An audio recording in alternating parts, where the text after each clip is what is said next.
ready na po sa via Zoom, Professor Ranjit Rai. Good afternoon. Good afternoon po sa inyo, sa lahat na nanonood at nakikinig po sa amin. Salamat po sa pag-ibig sa akin at sa Okta Research. Ayan.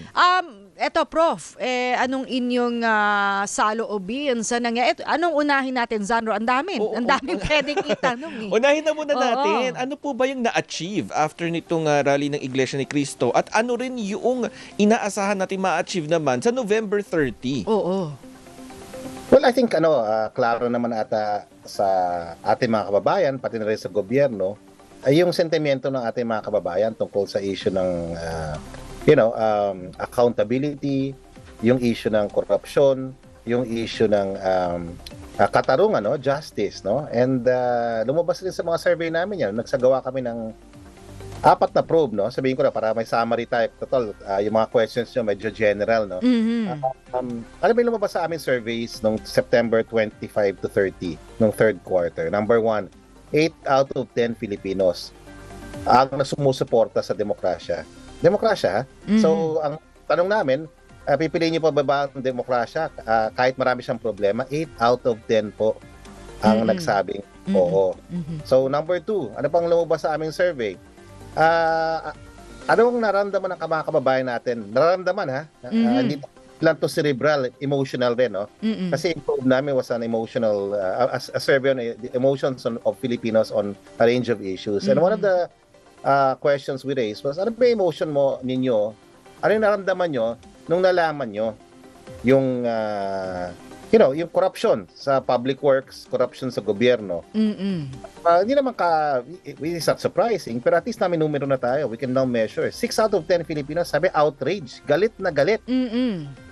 Okay? Pero, yung rest, almost 30%, ay anxiety and fear na naramdaman kasi baka nga maapektuhan sila ng corruption na yon. Okay. So yung clear yung emotional register nito. Tapos tingnan namin sino ang pinakagalit na galit. Yung mga kababayan nating 18 to 34, so yung Gen Z at saka millennials. So, mga nagbabayad ng tax, so. Well, lahat naman nagbabayad ng tax. No, lahat tayo. Pero mga kabataan halos, di ba? Gen Z, millennial. Yung Gen Z kasi hindi pa naman lahat yun working, no? Most of them are still in college. What the implication of which is they're the biggest chunk of our own voting population. So close to 55% of the votes are from ages 18 to 34, no? So malaki rin silang porsyento ng ating lipunan. Sila rin ang nangunguna sa mga rally. So survey po yan. Ano yung pangatlo namin nakita? Hindi gusto ng mga kababayan natin. And 2 weeks ago pa namin nilabas to, no? Na hindi nila gusto ang makialam ang military sa mga problemang political natin. 7 out of 10 nagsabi na ayaw namin na makialam ang armed forces dito sa ating bagamat may isang survey na kami, same period, September 25-30, nagsasabing mataas, close to 8 out of 10 Filipinos trust and approve of the performance of the armed forces. Very trusted the armed forces, pero hindi nila gusto makialam ang armed forces sa politika. So clearly, they wanted to be a professional, remain a political profession. So yan yung konteksto ng impormasyon bago sa rally na to. Pero, to some extent, malaking bagay lahat ito kasi syempre mga rally organizers, tumitingin rin sila sa datos eh. Hindi talaga popular ang destabilization. Hindi talaga popular ang mga pinupush ng mga fringe organizations dito. Kasi ang mga kababayan natin, klaro, ito last point ha, number 4. Anong gusto ng mga kababayan? Hindi lang naman sila galit eh. Matatalino yung mga Pilipino. So sabi nila, ito yung gusto namin mangyari, top 5. Alam mo yung top 5 na gusto na mangyari? Na 1, 2, 3, about accountability and transparency. Number 1, more close to 6 out of 10 Filipinos want accountability. Number 2, they want people to go to jail. Number 3, they want restitution. Ibalik yung perang ninakaw. So very clear yung agenda for change na kailangan natin i-push. And that's what the government is doing. And of course, syempre, alam naman natin meron tayong political crisis in a sense, no? Yung elites natin nag-aaway-aaway, yung Marcos Duterte camps, the ones were part of the unity team, ay nag-split na, and everybody's polarized yung situation. They're on opposite sides. Issue ng accountability, ng fight against corruption, laban ng lahat, at sinusuportahan ng lahat. Tama ba yung pagtingin, Prof, na dahil nga meron na tayong outlet sa social media, kasi nung unang people power, wala eh. Sa kalsada talaga yung tuloy. Ngayon, yung galit mo medyo humuhupa dahil nakapagsalita ka na sa social media, nakapag-type ka ng iyong ng komento. Haloobin mo, no? Yes. So tama ba na medyo humuhupa yung galit, hindi na to enough na makapagpalabas pa ng kalsada? Dami lumabas sa kalsada, no? Oo. Hindi. More than 500,000 people went out, no? Oo. And they include earlier rallies in September. Pero rally. yes. Pero ito kasi, Prof, ito ay dahil na rin yung mga kababayan natin, mga kapatid natin sa INC, ay dahil meron na rin 'di ba? Basbas, no, ng simbahan. So, kumbaga yung sinasabi ko yung talagang labas ng mga tao na ganun kalaki. Siguro ho, I think yung solution, yung sagot diyan, mas marami pa rin naniniwala sa demokrasya. Mas marami pa rin naniniwala sa rule of law. Mas marami naniniwala may pagkakataon pa tayo magbago bilang isang bansa kung magtulong-tulong tayo.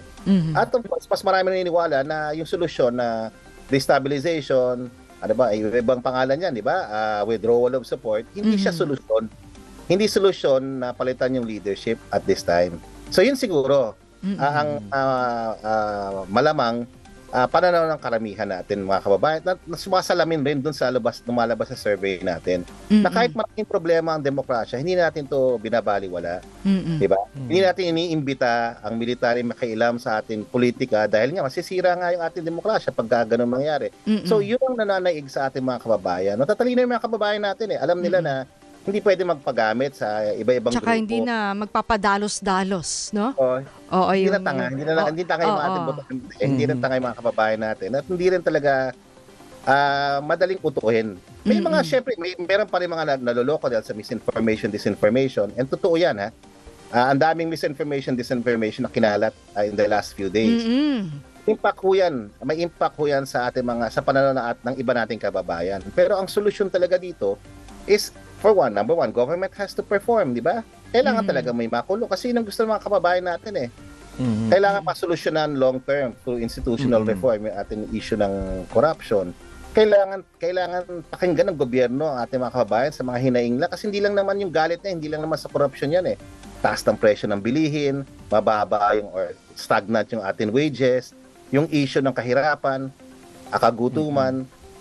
These are real issues na kailangan talagang mag-perform ang gobyerno at lahat tayo, syempre kailangan tumulong-tulong dito pa sa pagbigay ng solusyon dito sa mga problema ng ating lipunan.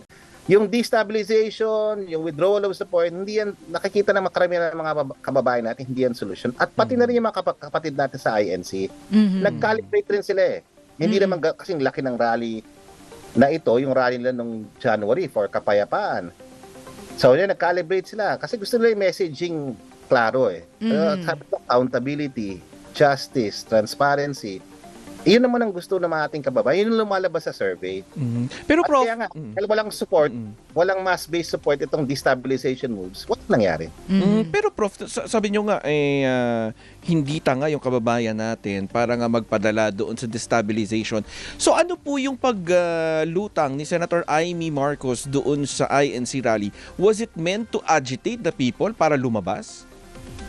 Hindi ko nga rin alam yung objectives ni Senator Amy, but it seems like, kasi parang hindi naman siya, taliwas siya sa messaging ng ating mga kababayan mga kapatid natin sa iglesia. Kasi the whole rally was really structured around, a particular message. Government has to fight corruption, we have to fight corruption, we have to keep government accountable. Klarong-klaro yung messaging. Pero yun nga, off-message yung ginawa ni Senator Amy. Siguro meron siyang political ambitions ng kanya, meron siyang political estimations ng kanya. Gusto niyang pakita sa mga sasamahan niya in the future na talagang against siya sa gobyerno. Gusto niyang hindi na siya ma-identify sa gobyernong ito by saying all of that.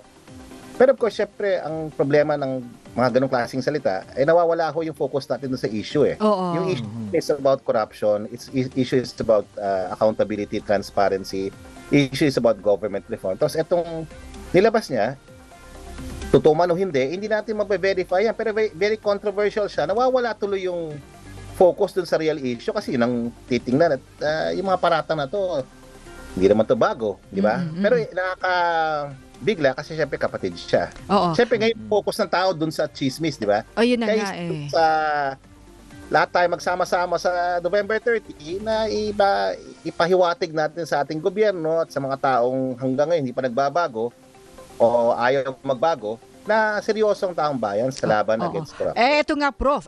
Nabanggit na rin naman si Senator Amy. Ano yung nararamdaman nyo no, sa pag-monitor nyo, yung general sentiment ng publiko dito nga sa mga tinuran niya, no? Yung sa problema nga pampamilya, no? Ay inilabas sa publiko. Oo.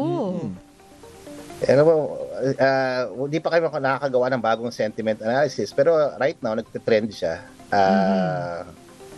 Siyempre, ang tanong ng mga kababayan natin sigurado yun, totoo ba yung sinabi niya? In that sense, medyo, if she wanted to get attention, she got it. Pero to what ends, di ba? Yung personal fight within the family. Although natural yan, normal yan sa mga political families natin. Pero syempre nakakadismayan sa mga kababayan natin eh. Lalo nang lalakas yung panawagan na magkaroon ng anti-dynasty law. Lalo lalakas ng panawagan na ito mga pamilyang political families natin, yung mga dynasties natin, hindi marunong mag-behave. Kailangan siguro magreforma na tayo ng mga political parties. Kasi imbis na pinag-uusapan natin yung mga seryosong bagay, pinag-uusapan natin ito na hindi natin naman alam kaya i-verify unless mag-drug test yung presidente. It hijacks ba? Tawag hijack. Hina-hijack niya yung conversation eh. Kaya isa yung totoong problema ng bayan ng pinapansin natin, pinipilit natin destabilization. Pinipilit natin yung alam mo yun, yung sinasabi lang crisis of confidence. Naglabas din yung Okta nung September 20, after, no? This is September 30 to October 4, ang bagong survey. Ano ba yung lumalabas? Bagamat bumagsak yung numbers ni President Marcos sa trust and approval rating, nananatiling more than 50% po ang sumusuporta, naniniwala sa kanya at nagtitiwala sa kanya. So, bagamat bumagsak siya from 60s to low 50s, ang laki ng binagsak, 9 percentage points. Ganun pa rin, may sumusuporta pa rin sa ating administrasyon. So, yun ho kasi iba-iba yung hangarin ho. Kaya nalilito yung ating mga kababayan. Pero dapat sana yung mga kababayan natin hindi na maaloko, di ba? Nandiyan na yung media, kayo. Kinaklaro yung issue. Hindi natin ibig sabihin, hindi natin babaliwalain yung mga sinabi ni Zaldico, hindi natin babaliwalain yung sinabi ni Senator Amy Marcos. Pero kailangan talaga maging critical tayo, syempre, kung saan natin kinakuha yung ating information natin. Importante talagang harapin ng gobyerno yung issue ng graft and corruption and reformahin yung mga sistema niya. Kasi hindi lang naman problema ng tao to Problema to ng institusyon. So, that will take some time. So, medium to long term, kailangan natin harapin to kasi ang sabi nga ni Senator Marcoleta doon sa speech niya sa INC rally, more than 30% po ng budget natin nawawala lang dahil sa pagnanakaw. Oo, ayan. Alright. Naman yung ating bayan, di ba? Sorry, Prof. Ranjit, wala na tayong oras. Oo. Sorry, marami na tayong oras. Pero reaction ko sa issue na to. Ayan. alright, marami pong salamat. Yan po Professor Ranjit Rai.